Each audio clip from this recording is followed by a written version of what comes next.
I spent $1,800 on Christmas presents, every cent for my sister's 3 kids. On Christmas morning, my son opened a gift, a single pen. Money was tight, Dad said, his tone light, like he'd cracked a riddle. My son, Max, looked at me and asked, "Did I do something wrong this year?"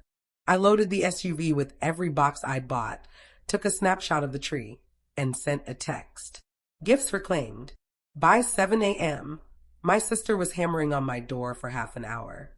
I'm Leah, 35, the eldest daughter in a family where duty defines me. I'm a project coordinator for a medical supply company, the type who pays rent 3 days early because late fees make my stomach churn. I'm also mom to 8-year-old Max, who tucks a flashlight under his pillow and calls thunderstorms sky drums. In my family, I'm the one driving to the airport at 4:30 a.m. Editing resumes last minute, holding points for loyalty programs. When someone books a trip they can't afford, I'm the one with lists, setting reminders for my reminders. Problems? I break them down, sort them, and store them in labeled bags. My sister, Jenna, is 32, with 3 kids under 9.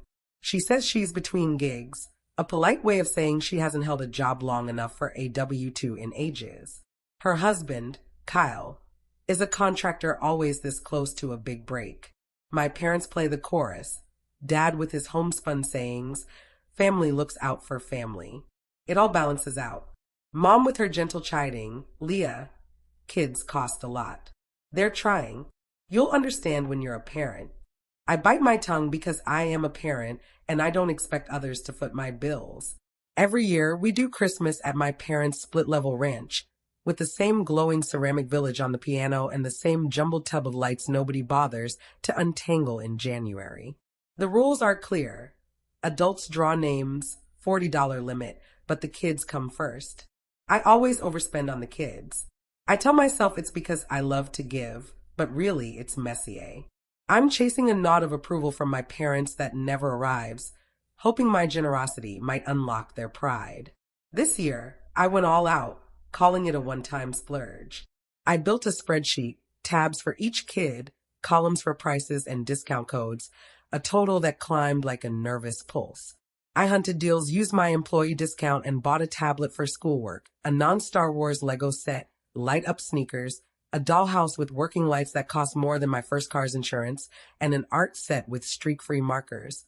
I wrapped each gift with real ribbon, labeled them in bold letters, from Aunt Leah. We arrived at my parents' on Christmas Eve as dusk settled, frost edging the shrubs, the sky a deep blue that made the string lights seem to hover. Dad was in the garage with a beer, wearing his world's okayest grandpa sweatshirt, humming to classic rock. Mom was fussing over a ham the size of a tire. Jenna rolled in late with her kids, smelling of vanilla body spray, laughing too loud about insane traffic like it was a comedy routine. "Leah," Mom said when she saw my stack of gifts, "you overdid it." I shrugged, automatic. "Deals." Jenna's eyes scanned the pile, her lips curling into a half smile, half appraisal. "Wow," she said, "they're gonna flip." We went through the motions.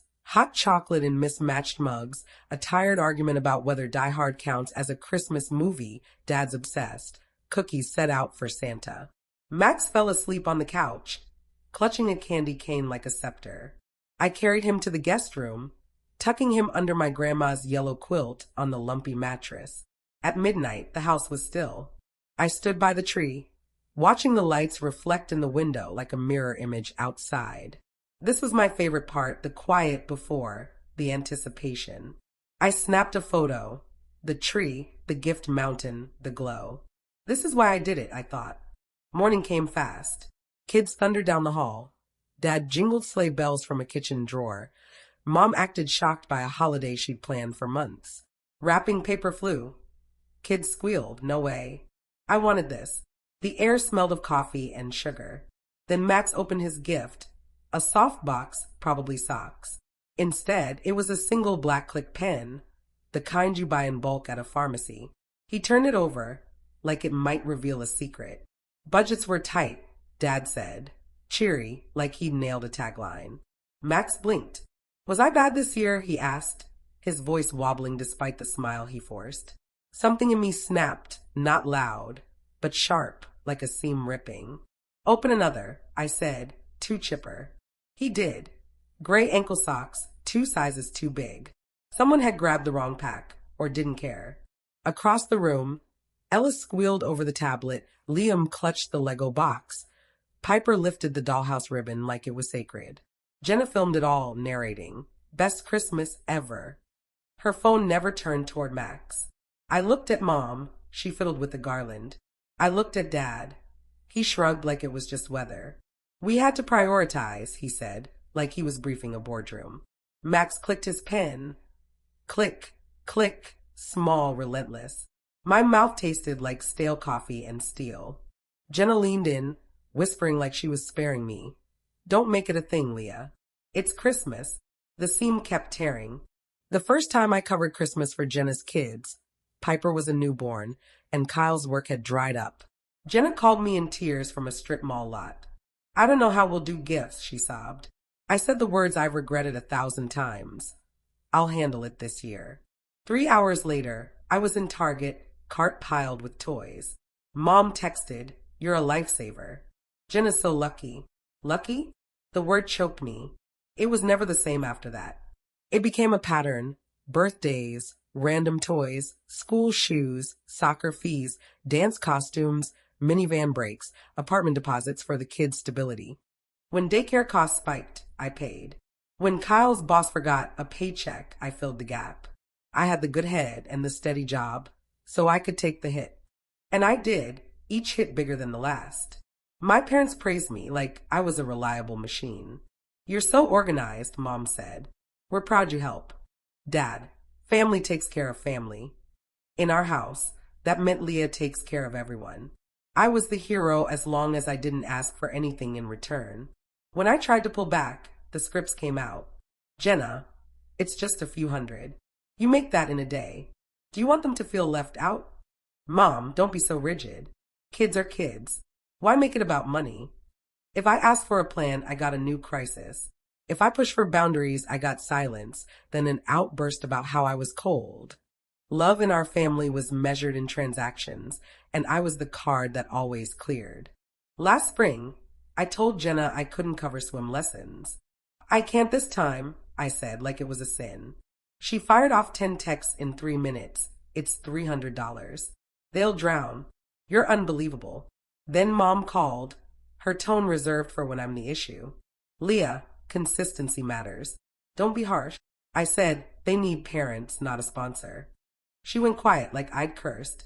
In August, Jenna posted a photo of 3 carts stuffed with notebooks, gel pens, glitter glue. Caption, "Back to school haul." Hashtag blessed hashtag mom life. In the comments, "Thanks at Leah for the codes." Codes? Like I'd won a game, not swipe my card. Max noticed, too. We got him a used bike off Marketplace, sanded it on the balcony, painted it orange, his favorite. He named it Tiger. Jenna saw it, laughed, and said, "Oh, vintage." Then, to her kids, "Not everyone gets new stuff." A joke. Not funny. The cuts piled up. Santa labels in my handwriting on Mom's counter. Jenna's post of last year's tree captioned, "We did good," like she'd earned the pile. Ella's words, "Mom says you buy us stuff because you don't have anyone else," before she hugged me and asked for a braid. By November, the requests stacked like stones. Jenna, "Got a laptop hookup?" Ella needs one for school. Me, "I can't buy a MacBook. Maybe a refurbished Chromebook." Jenna, "It's for school. Don't be weird." Mom, "I'll send their wish lists. Do what you can." Dad, "Text when packages arrive so I can hide them." Kyle, rare appearance. "Yo, grab batteries." My notes app looked like a utility bill. Tablet, Lego, headphones, dollhouse, sneakers, art set, another art set because the first wasn't right. Meanwhile, Max's $25 field trip fee stared me down, making rent feel like a math trick. That night, as Jenna texted links to $120 sneakers and a $260 dollhouse, I Venmo'd the $25 and told myself I was overreacting. I swore I'd stick to a budget this Christmas. A week before, I told Mom and Dad, "I'm keeping it tight." "Mom, we'll see." "Dad, don't be dramatic." Jenna texted, "We got Max something nice." FYI. I typed, you didn't have to, and let myself hope. In our family, nice means pricey. Maybe things were shifting. They weren't. Christmas morning, Max got a pen and socks. His cousins got my spreadsheet. Jenna whispered, don't make it a thing, as if the thing wasn't already real. Something in me said enough. No speech, no scene. I went to the bathroom, locked the door, and gripped the sink. My face looked windburned. I opened my photos, stared at the midnight tree, the gift pile. I opened my notes app, the itemized list with bolded totals.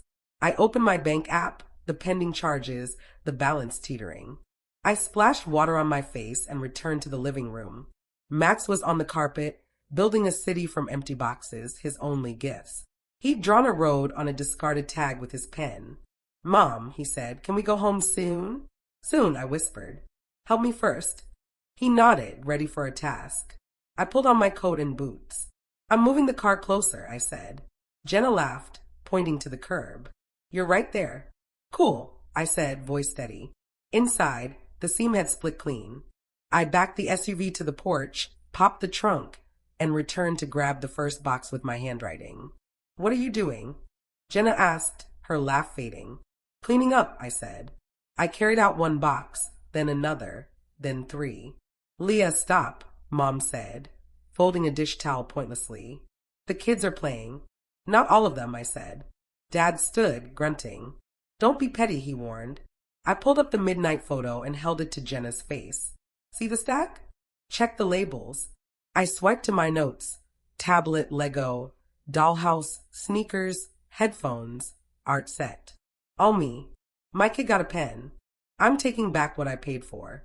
Kyle looked up from his phone. You can't take the kids' gifts, he said, like it was a statute. I can take what I bought, I said. If it's from you, it stays. If it's from me, it goes. Dad tried for authority. Budgets were tight, he repeated, like it justified everything. We prioritize the family with more kids. That family has 2 parents, I said, voice level. I'm done being the third. Jenna's face shifted, smile gone. You've always thought you're better than us, she said. No, I said. I thought if I gave enough, you'd give back. Max stepped up, reading tags. This says Aunt Leah, he said, lifting a box. Buddy, can you bring anything with Aunt Leah's name to the door? He nodded, all business, checking tags carefully, asking his cousins, can I see? I'll give it back. They handed over boxes. Kids choose fairness when adults don't interfere. Jenna stepped in front of him. He doesn't decide, she said. Neither do you, I said. Not with my money. Not with my kid. I loaded the last box, snapped a new photo of the tree. Half bare now, half showing their actual effort, and texted it to the family chat, gifts retrieved. Not to punish, but to prove what happened, so the story couldn't be rewritten later. I took Max's hand. We walked to the car. Dad shouted from the porch, if you leave like this, don't come back. I turned. Say it clearly if you mean it. He didn't. He looked like a man whose script suddenly felt wrong. Max buckled himself in, small hands working the straps. I got in, heart pounding but steady. What do you want for breakfast? I asked. He thought. Pancakes, he said. Too many chocolate chips. We can do that, I said. I drove off without looking back. We went to the diner on Maple with its worn red booths and a waitress who calls everyone honey like it's official. Max drew a treasure map on his placemat with his pen. A volcano, a wonky palm tree, an X-labeled home. He licked syrup off his thumb and asked, can we make our own Christmas at home? Not a loss, a plan. We already are, I said. My phone buzzed until the battery glowed red. I silenced it, but the screen flared like an alarm. The group chat was ablaze. Mom, Leah, bring the gifts back. This isn't healthy.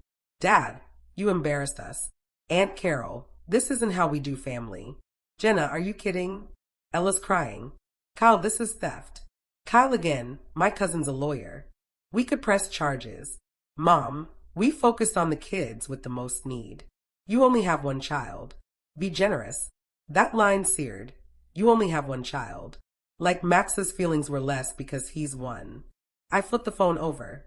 I texted Aunt names separately. The one who sends birthday cards with stickers and $10 bills. Merry Christmas. Max and I are eating pancakes. We're okay. She sent a photo of her cat in a Santa hat. Proud of you, kiddo. Boundaries are gifts. We went home.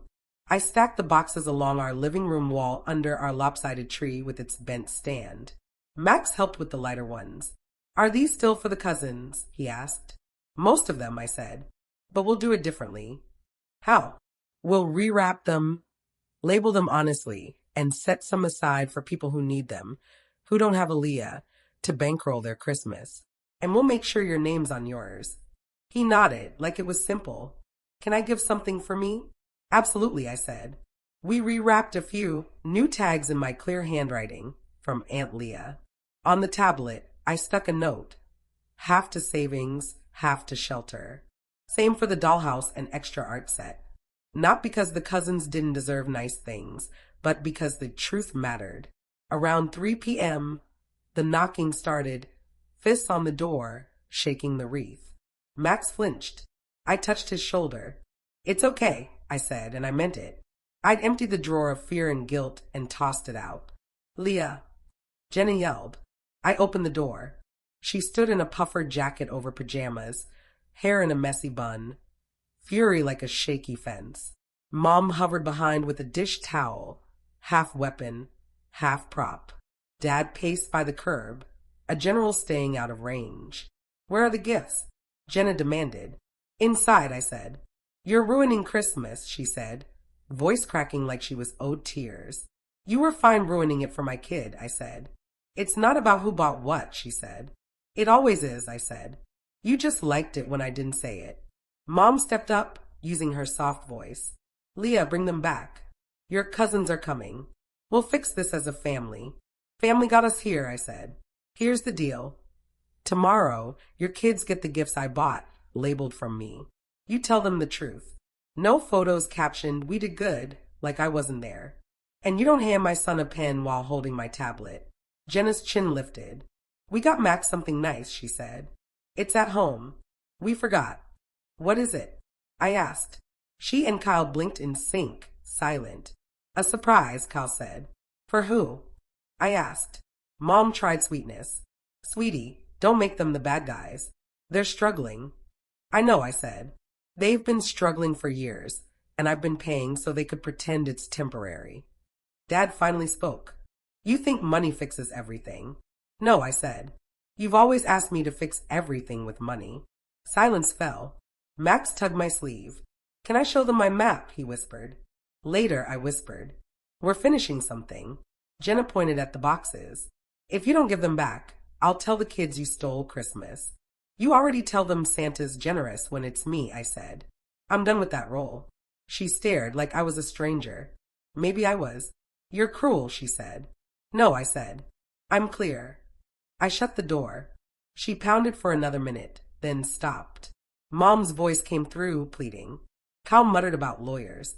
Dad said, enough. Footsteps faded. Max handed me his map, our apartment, a tree in the window, 2 stick figures labeled Max and Mom, with X marks the spot in careful letters. My eyes stung, not from sadness but relief. We made cocoa, watched a stop-motion reindeer movie. Max fell asleep on my lap, breathing steady. Under our leaning tree, the room felt like mine for the first time in years.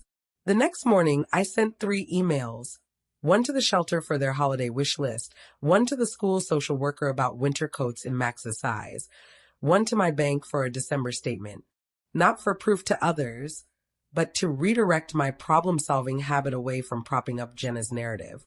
At noon, I drove to my parents alone, left 3 bags of rewrapped gifts on the porch, rang the bell, and stepped back. Jenna flung the door open. This is childish, she snapped. This is honest, I said. She read a tag aloud from Aunt Leah. Her lips sank like she'd been caught. Mom appeared, eyes teary. We just wanted a good Christmas for everyone. So did I said. Next year, match what you can afford or be honest about what you can't. You don't get my money in my silence. I went home, muted the family chat for a day. Max and I built a cardboard city, drawing roads with his pen. He made a sign, Max plus Mom City Hall, and I taped it to the wall like art. That night, a name called. You okay? I am, I said, and it was true. Good, she said.